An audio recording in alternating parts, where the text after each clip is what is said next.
Gettysburg Address, delivered by President Abraham Lincoln on November 19, 1863.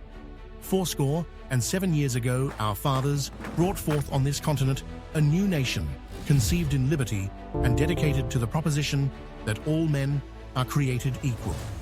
Now we are engaged in a great civil war, testing whether that nation or any nation so conceived and so dedicated can long endure. We are met on a great battlefield of that war.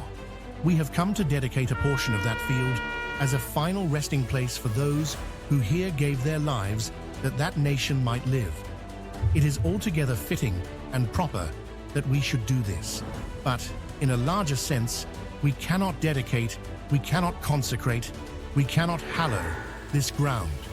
The brave men, living and dead, who struggled here have consecrated it, far above our poor power to add or detract.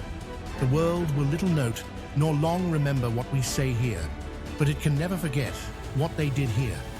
It is for us, the living, rather, to be dedicated here to the unfinished work which they who fought here have thus far so nobly advanced.